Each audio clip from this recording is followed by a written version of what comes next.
Today I'm gonna share with y'all neither song nor drawings, but a story. This is a story about the life of a girl, Celestine, and all her struggles and how she faced it. So, let's begin with the story. It so happened that this newborn baby was the first girl child to be born in the family for 7 generations. Previously, it was either a baby boy that was born, or if a girl was born, then due to some circumstances she couldn't survive. For that reason, Celestine's birth was a joyous moment for her grandfather, who had always wanted a daughter, and now that his wish was fulfilled, he felt blessed. Oh, look how wonderful she is. Divine, isn't she? She will be named Celestine, and we need to take great care of her. It's my wish that this girl should get the opportunity to grow big and successful, and she'll make us proud. So, you need to take good care of her in every circumstance. But it seemed that trouble was destined to cross Celestine's path every single day, right from the day she was born, 'cause later that day her grandfather died. Now, Celestine's grandmother was a very superstitious woman, which made matters worse. She thought that Celestine's grandfather had sacrificed his own life so that Celestine would live happily. She thought that her husband might have gotten a vision in which he saw that Celestine's soul was about to depart from her body. So he gave his life so that Celestine could survive with the help of his soul. Thus, her grandmother declared Celestine as her husband's killer. And even then, seeing the poor helpless baby in its deep slumber made her even more angrier. This girl is a curse for our family. She is a fierce defiant. My husband sacrificed his life so that she could live hers, and yet this ruthless girl sleeps in peace. She ought to be punished, but she can't die, because I promised my dear husband that will help her survive. What do I do of this cursed child? But Mom, we promised that we'll help her survive. We didn't promise that we'll take care of her properly. Let her survive how she wants to. We just have to wait patiently. Then once she grows up, we could tell her to leave the house and go away. Just cope up with her for a few years. Okay, as you say, but I'm telling you, I'm not gonna take care of her, and neither will you. Her parents agreed too, and they never took care of the poor child, always ignored her feelings, kept her away from the world, down with their own selfishness. The poor baby girl survived almost for 2 years only on water, milk, and bread. And once she turned 3, the family shifted to another city where nobody knew them, and the ones who knew couldn't reach them. And now that they were in a new locality, some new rules and restrictions were made for Celestine. Now that we are in this new place, there are a few things you should know. During the school time, you're not gonna talk to anyone, and neither will you make any friends. Also, during the evenings, you can play alone in our backyard, and be careful not to talk or befriend anyone here too. In simple words, you're not gonna make any friends, and neither are you going to tell anyone about this family, this house, or what we do here. And if you don't follow it, you're gonna pay badly for it. Understood? Yes, Dad. And in this way, she spent many years all alone, with no one to talk to, no one to play with. All she was supposed to do was to sit and study. I wish I had never taken birth in such a house. Nobody cares about me. But now I'm not gonna listen anymore. I will talk to people. I will make friends. I deserve to stay happy. I guess I'll befriend Maple. She's very sweet and friendly. I'm sure she will accept me as a friend. That day, after school, Celestine approached Maple and started talking, and then later she asked her the important question. Well, Maple, I have known you for a while now, and unlike other girls, you are the only one who seemed friendly to me till now. So, would you like to be my friend? Alright, I will love it. I gotta go now, so I guess I will see you tomorrow. Goodbye. Slowly, Celestine started becoming more friendly and started talking more to Maple. And she trusted her so much that she even told her about all her problems and happenings within her family. Maple felt bad for her and was very sympathetic towards her, and very soon they became best friends. And soon came the day when the first unit results were to be handed out. The parents were called along with the children to collect the report cards. And that's when Celestine knew actual fear for the first time. Not about getting bad grades because she was excellent in studies, but the reason was something else. Celestine is excellent in studies and she's very sweet. It's her first year in our school, but still she made many friends so soon. The others also talk a lot to her and she helps them with their studies as well. I would say she has even made some best friends very soon. We are very proud of her and we're always there to support her. Oh, I see. I guess we'll take your leave now, and thanks for the great support, ma'am. Have a nice day. I told you not to make any friends, not to talk to anyone, and I don't care if others think you're weird to not talk, but you disobeyed me, and I had warned you that if you don't follow my rules, you're gonna pay badly for it. And now it's the time to show you how to pay for it. Just stand still and not to speak a single word, or else you're gonna get hit even harder. Understood?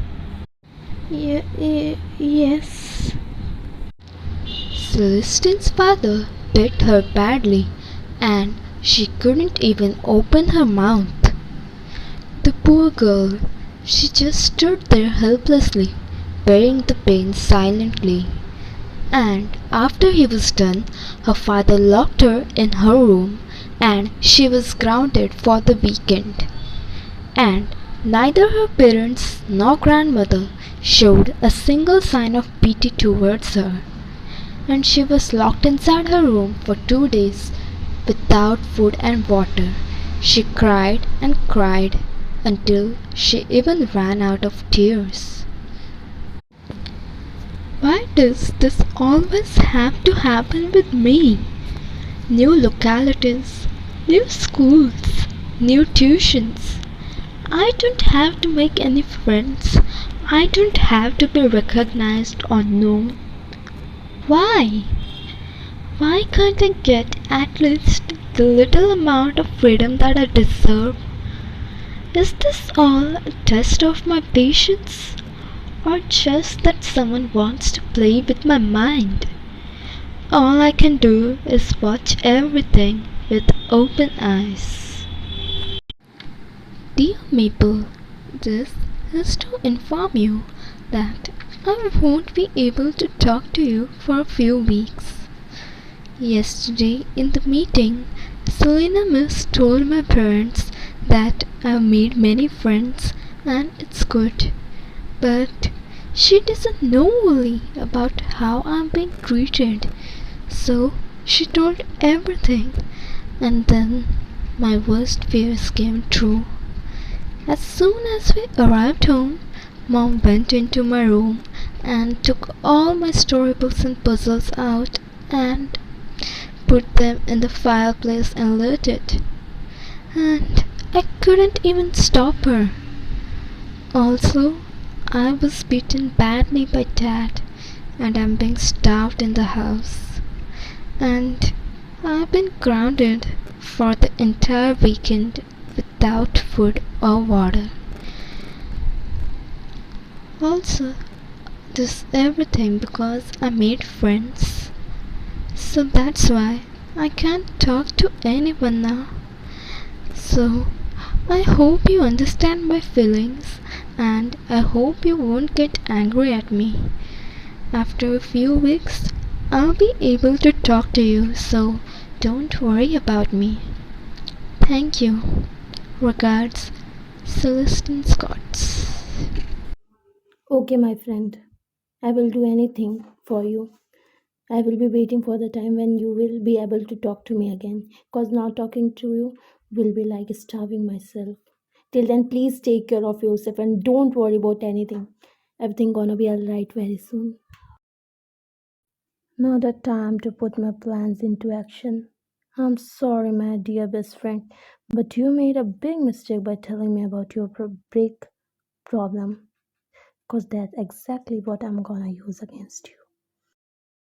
Now that Maple knew that Celestine won't be talking much with her, she took advantage of the situation and started ignoring her and also joined another group.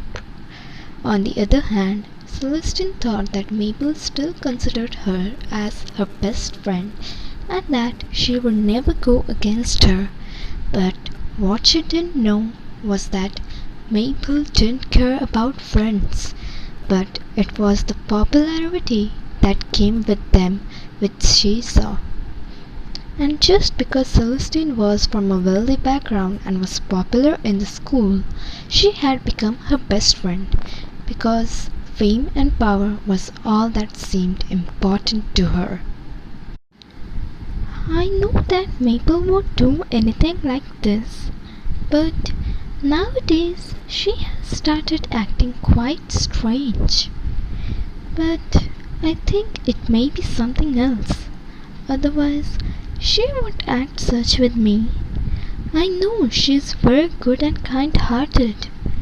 I guess I'll also let her have some time for herself, and if she wants to enjoy others' company till I'll be able to talk to her, then it's perfectly fine. She deserves to be happy, and what a friend will I be if I don't give her that much also freedom? We're going out to a wedding party, so we won't be home till midnight. Don't you dare get out of the house in the meanwhile, and not to talk to anyone, or else you know what's gonna happen. So beware. Now go inside and study.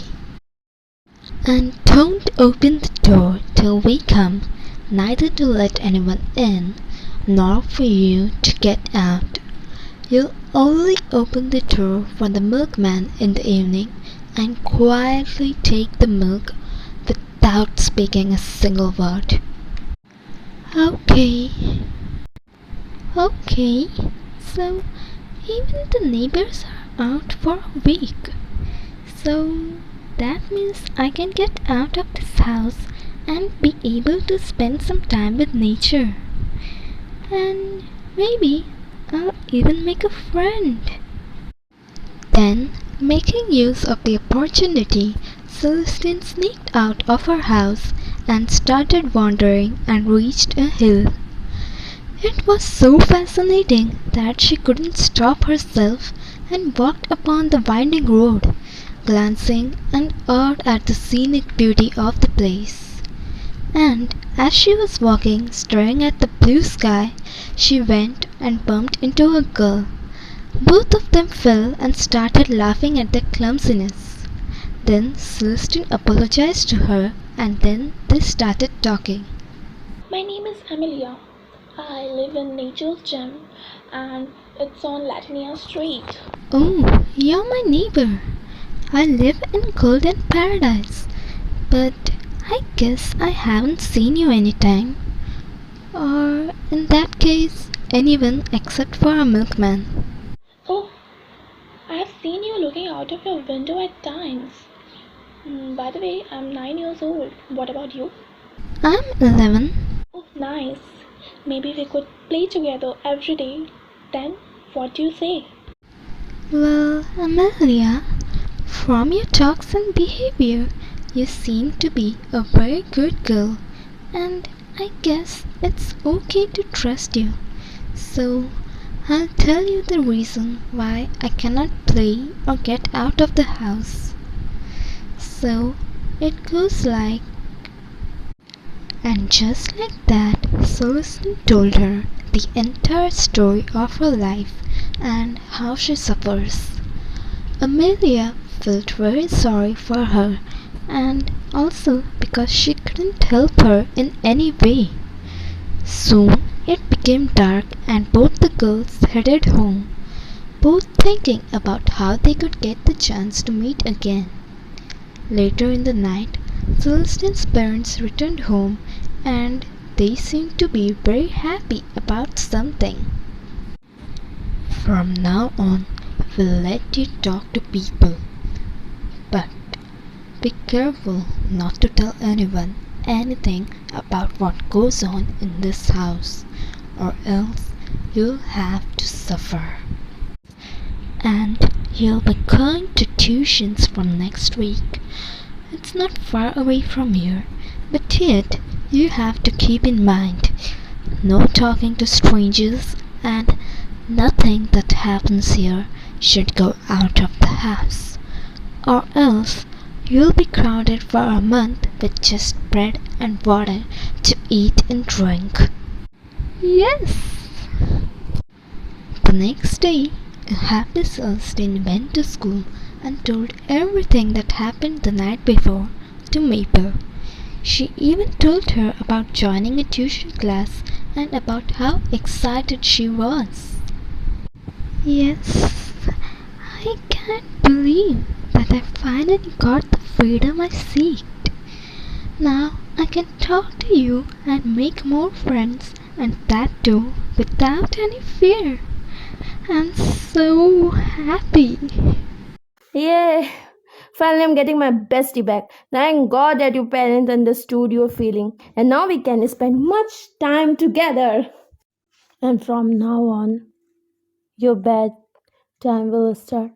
What a splendid opportunity! A week later, it was time for Celestine to go to the tuition. She was very excited about it all. Meeting new people, making new friends, helping them if in need, and all that without any fear. She was overwhelmed at the thought of it. Soon she got ready and all set to go, and when she reached the location, she saw the house where she would be studying. Big, beautifully decorated and surrounded by various trees and flowers and other plants. Then she read the name of the house in her mind, Nature's Gem. She thought she had heard it before but couldn't remember where and when. Then she entered the house and introduced herself to the teacher, who then took her to the classroom and introduced her to other students. Okay students, meet your new friend Celestine. It's her first day to the tuition, so help her with the syllabus. For science, Autumn will help her, and for mathematics, Eric will do so. Okay, now let's get started. Sure, miss. Okay, miss. Great work, Celestine. I see that you're excellent in studies. That's why you were able to cover up the syllabus of 1 month just within 2 hours. I'm proud to have you here. Thanks, Mrs. Jones. By the way, Autumn told me you had a daughter. Doesn't she study with the tuition students? Oh, well, no. Am is used to studying at night time, so she goes to play while my tuitions are on.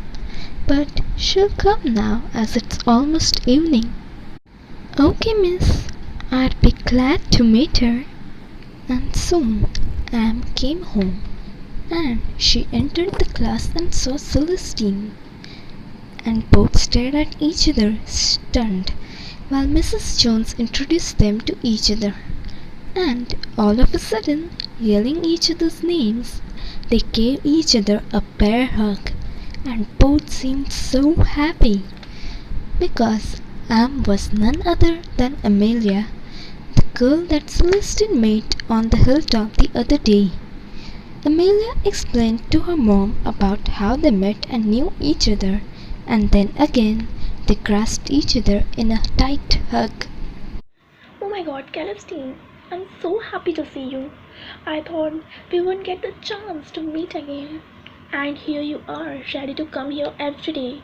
Oh my gosh, I can't believe this is happening. So can't I. That day when I returned home from the hilltop, I felt so bad that I could never see you again. And right now, I'm feeling as if I'm dreaming. Now we can meet and talk and maybe even play every day. We're gonna have so much fun together. Very soon, Celestine became quite friendly with the tuition students and made many friends in a short time. She would even help the ones in need without any hesitation. That's what made her even more popular. She was also excellent in studies, so even Mrs. Jones was proud of her. Also, the students would enjoy a lot after the tuition was over. Celestine had become a close friend of Autumn, Oliver, who was Autumn's younger brother, Eric, and Amelia. They named their group as the Fabulous Five. They would study together. They became very close to each other and understood each other at their first days, and even celebrated victories together. Mrs. Jones would even allow the students to play for a while after the tuition, so the group enjoyed the tuitions even more. What do you think, Celestine? Isn't our Fabulous Five group one of the best groups? What do you mean one of the best? It is the best group ever. Yeah, I agree with Eric. But let's see what are Celestine's thoughts on it. Well, this is the only group I know and have. So, for me, this group is everything, much more than the greatest. I just know that this group is my lifeline. Playtime after tuition was the best part of the day. The students would talk and laugh together and even play games together. They would play hide and seek, business, badminton, table tennis, and quite a lot of games. But their most favorite pastime game was carom. However hard you try, that coin's gonna be mine. Ha, forget about it, Ollie. Chill, guys, just words and work.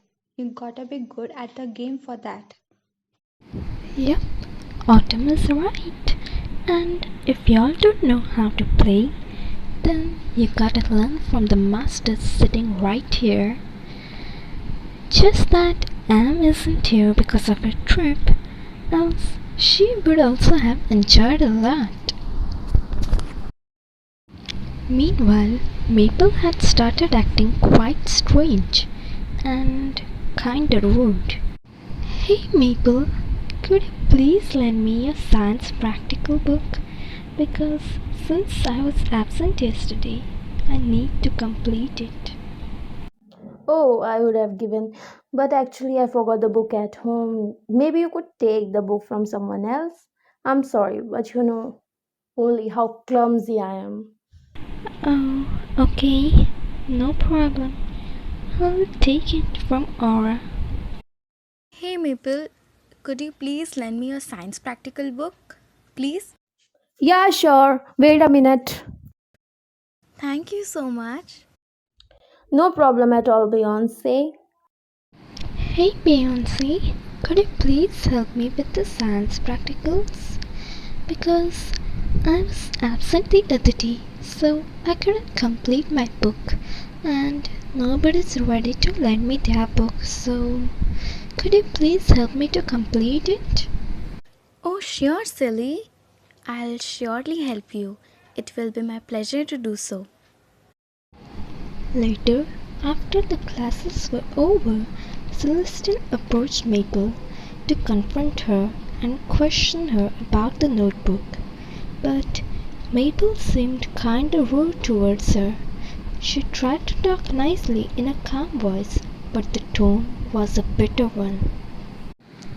Maple, what just happened to you? When I asked you for your notebook, you refused, saying that you had forgotten it. But when Beyonce asked for the same book, you had it in your bag and you readily gave it to her. Why are you acting such with me? Listen, Celestine, I really thought I had forgotten it, but later during the break, I realized that I had brought it.